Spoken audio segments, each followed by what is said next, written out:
డొనేషన్ల యుగంలోన డబ్బు లేని దళితుల్లో 100కొకడు చదువుకుంటే పొచ్చుకోని గుణమెందుకు? సగుండి దేశంలో వెనకబడ్డ జాతుల్లో 1000కొకడు నౌకరైతే ఏడ్చుకునే బుద్ధెందుకు? ఆయసాల జీడిపప్పు తినే వాళ్ళకి మా గంజిలోన ఉప్పు చూసి గొణుగుడెందుకు? పల్లెటూళ్ళ సర్పంచుల పట్టణాల చైరుమెల్ల సగం మీకే ఇస్తామని సంకలెగరవేయమన్రు. శాసనసభ సభ్యుల్లో పార్లమెంటు మెంబర్లు అరాకొరా సీటులిచ్చి ఐసు చేసిపోతన్రు. పవరు లేని పదవికుండే రిజర్వేషన్ ప్రధానమంత్రి పదవికి ఎందుకుండదు?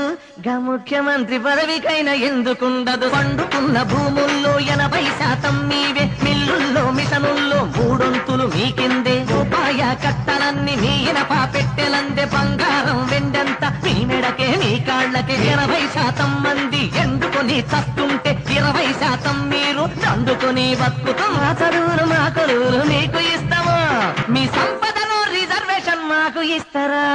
మీ అబ్బా పేరేమో సుబ్బారావు గారైతే మా అయ్య పేరేమో సుబ్బిగాడు అయిపోయే. మీ అన్న గారేమో విమానాల్లో ఎక్కుతుంటే మా తమ్ముడు గాడేమో రిక్షాలు దొక్కుతుంది. అమ్మకు జలుబొస్తే అపోలోలో చేరుతుంటే మా తల్లికి క్యాన్సర్ అయితే ఆకు పసరు మింగుతుండే. ఆ బాధలు మా గాథలు దేవుళ్ళకి చెబుతామంటే ఊళ్ళలో ఒకడైనా దళితుడే లేకపాయ. చౌదరి గారు, ఓ నాయుడు గారు.